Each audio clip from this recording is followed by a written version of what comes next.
Hey everybody, Scott here.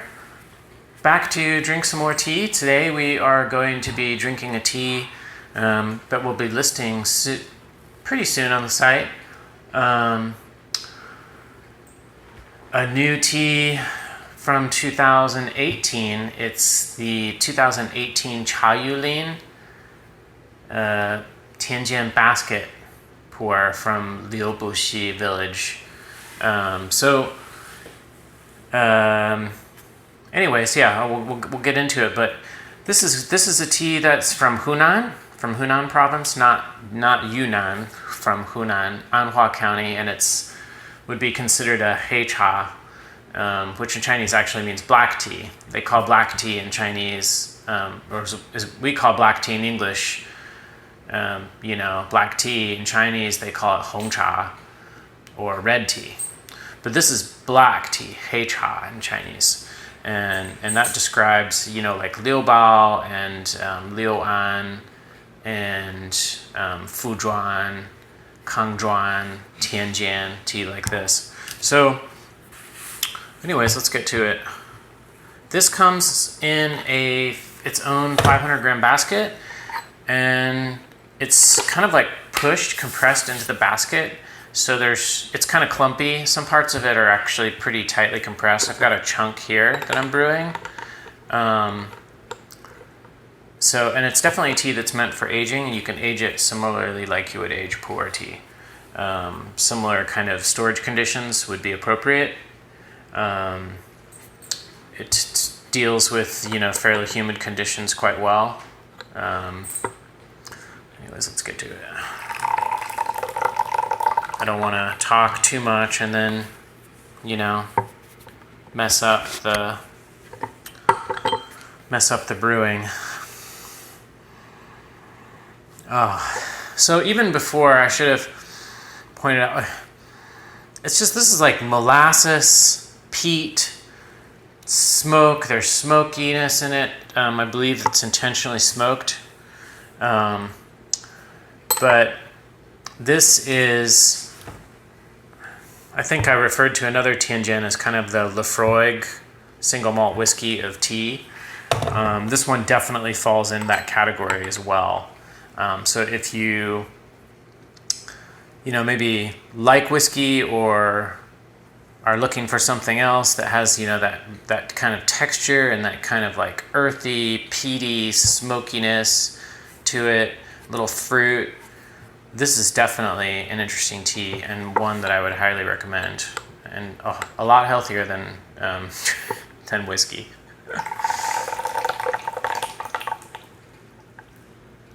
Not that it's somehow a substitute. It's tea. I mean, but if ever there was a tea that could remind you of like a peaty, Highland Scotch whiskey, or I'm not really an expert on those things, but then it would be this tea. I'm going to drink the wash. Whoa. It's interesting because it's smoky and peaty, and it's got kind of molassesy, and I think that's where it kind of, surprisingly, it's very viscous and thick, and it's not drying at all, which is really nice, and it's not sharp.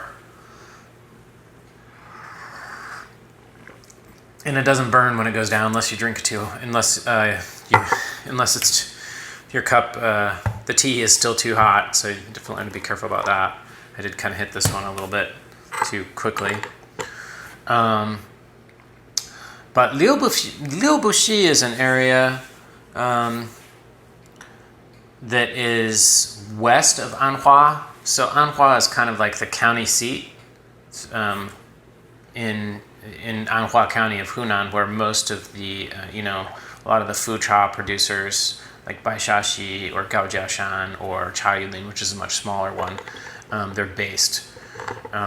So An Hua County as a whole has a lot of tea. And Liu Bu Xi is west, I think it's about 20 kilometers west of An Hua, and remote area, small village, a lot of tea growing around there, a lot of wild tea. And I've been told that this is wild tea. I haven't been to this area. but the flavor of the tea is really, really good. I'm offering more and more Cha Yulin productions because they're really, really good. It's a small brand, and yeah.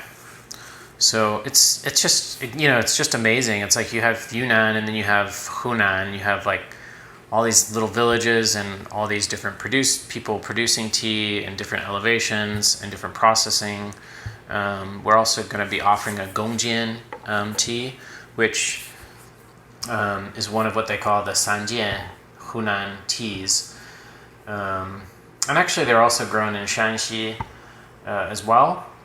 But the Sanjian refers to Tian Jian, Gongjian, and Shengjian, also called Ye Jian, which are basically similar processing styles to Tian Jian, the other two, Gongjian and Shengjian.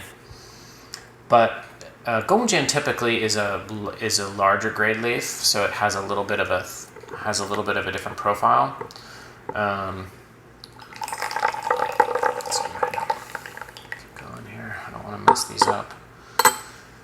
The Gongjian we're going to be offering is from 2013, and I may also do a video review of it as well, except for the fact that I drank the entire sample, so now I'm kind of waiting to get the order from Hunan, and then get a sample of that, and you know, probably drink it on the show. It's really, really good as well. Also a Cha Yulin production. I'm going to go ahead and drink this one.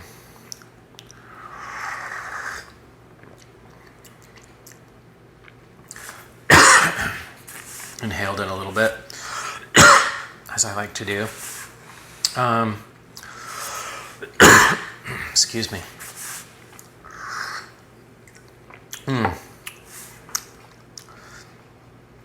This is potent tea. There's definitely a little bit of astringency that creeps in behind the sweetness and the smoke and the peatiness.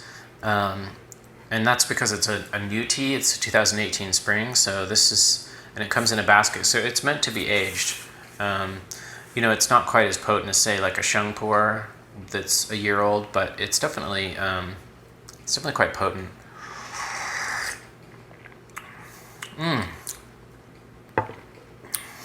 So smooth, creamy. It's like cream and smoke. If those two things can go together, it's very like it's like having a meal. Got a little bit of leaf there. I'm not using a strainer, so go ahead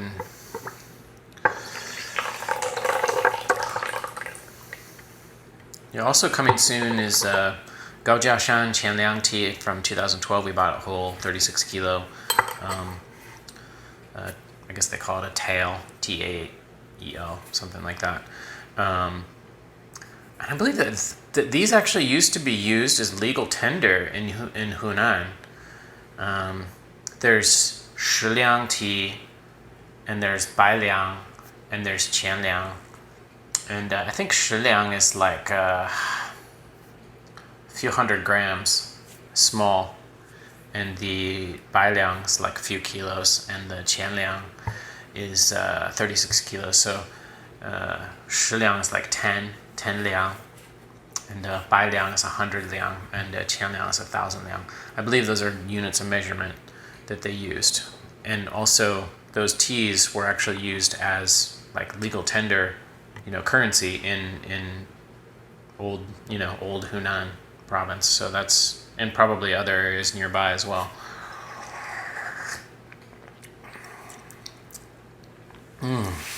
So rich. And it's interesting because if you think of smokiness as like this thing that would kind of sit on the very top and you'd sip it and it would just go away, but it really permeates the mouth. But it's not a heavy smokiness. It's subtle, but it travels very well in the mouth, if that makes sense.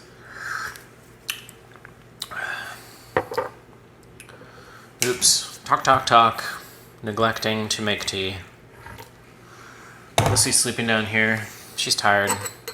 She had yet another morning of squirrel action. Unfortunately, she cut her leg, the inner part of her back leg, on some brambles. I've got to go back through and uproot them.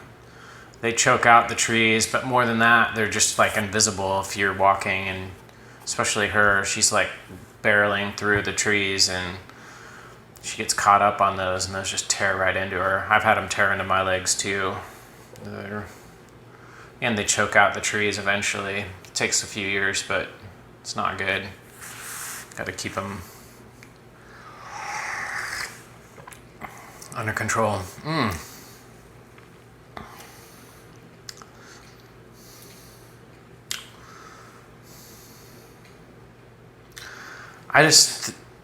This reminds me a little bit of the black Baishashi. We have a 50-gram Tian Jian that comes in a little black box, and we still actually offer it. And actually, I think this is how we ended up meeting this particular person, was that he sold that as well. And we had bought it from somebody else and found him and started, getting that tea from him. And then he sent us some samples, and we're like, wow, your tea is even better. So,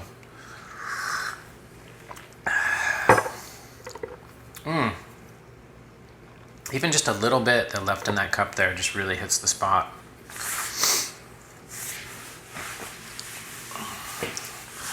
But yeah, we're offering more hei cha. We have several types of Tian Jian now. I'd say we have 10 plus types of Tian Jian.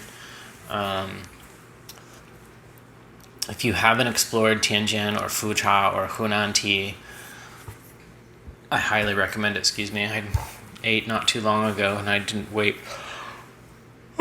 quite long enough. Didn't sleep very well last night, which is rare. Recently I've been sleeping just great. But I think the weather's been changing and it's been really warm all of a sudden. So it was really, really cold and now it's really, really warm. I'm used to having that nice cold, nighttime just for sleeping. It'll take me a few days to adjust. Hi, Lucy. We need a Lucy cam because she really is cute. Yes, you're very cute. All right, steep number 6 here. I'm actually going to go ahead and reboil the water. I let it sit a little bit too long. It's like right next to Lucy's head down there. God forbid this thing ever break. All right, let's.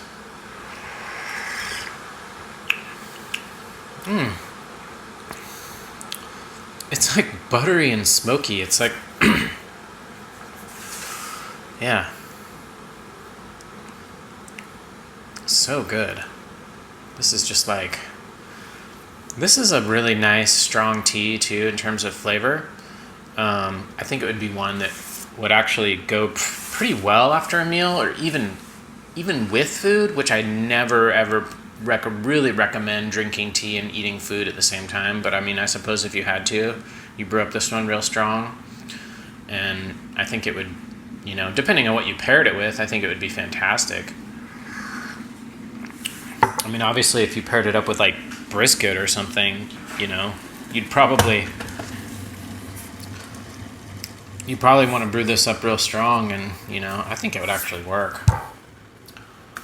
Would be interesting. I can't imagine cold brewing this. This tea take cold would be very. It might be good, but it might be strange. It might be a little strange, like cold, like refreshing, smoky. Oh, nice cold glass of smokiness. But again, I'd say this tea is smoky, and it is. And the smokiness carries through multiple infusions, but it's never overpowering. I have had some of those lapsang suchong, or in Chinese it's Zhengshan Xiaozhong, that have just been so smoky that they were just kind of gross. Tian Jian, I've never had a Tian Jian that I felt was so smoky that it was just gross. And not all Tian Jian are particularly smoky. The Gong Jian that will offer soon, that we purchased, we purchased a 25 kilogram basket of it. is not very smoky at all. So it's very interesting. There's a lot of variation, and I think it just depends on, you know, kind of what they're going for. But yeah, I'd be interested to, if you try this tea if you watch the video and you try this tea, I'm really interested if you left your comments below and just kind of tell me how you experience the tea and how you would describe the tea, or what kind of flavors or aromas that you're getting from it. I find it's really, really hard sometimes to get at that, especially with some of these teas they're very complex, and they have like, yeah, peaty and smokiness, a little fruitiness, but sometimes people come up with really, really good words, and it's always interesting and to hear how people describe them and to make that connection. So if you get a chance, leave a comment below. You know, if you've drank this, after you've drank this tea, and I'd be interested to see, you know, kind of like hear from you what words you would use. What, you know, I realize that words are just constructs, but they are useful.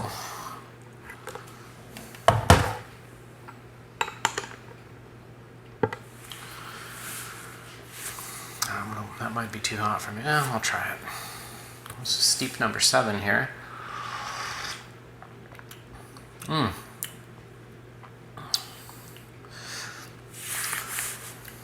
This is nice. It's interesting.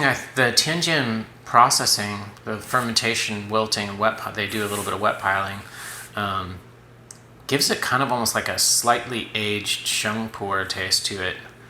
This reminds me a little bit of I think it's the 2003.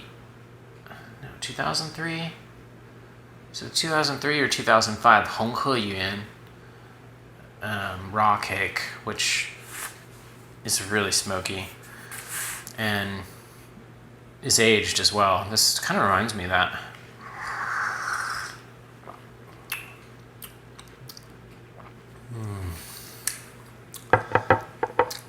Really like viscous, thick in the mouth. There's actually a cooling aspect to it, which is interesting as well. Got this going. We'll hit steep number 8, and then we'll call it quits. Although this tea can go farther. It seems like the way when I typically brew like this, most of the teas can easily handle 8 steeps, and a lot of them would go way beyond that as well. But again, Cha Yulin, an An Hua Hunan producer, produced this tea from Liu Bu Xi village. Hei cha, growing, you know, kind of helter-skelter wild. It's not managed tea, as it were. So yeah, it's very nice tea, nice chachi, very very complex, smoky, peaty. It kind of, you know, reminds me of like a single malt whiskey or something like that, of course without the burn and without the booze, but really enjoyable tea. And it comes in a 500 gram, like its own little basket, and we'll put a picture right there for that.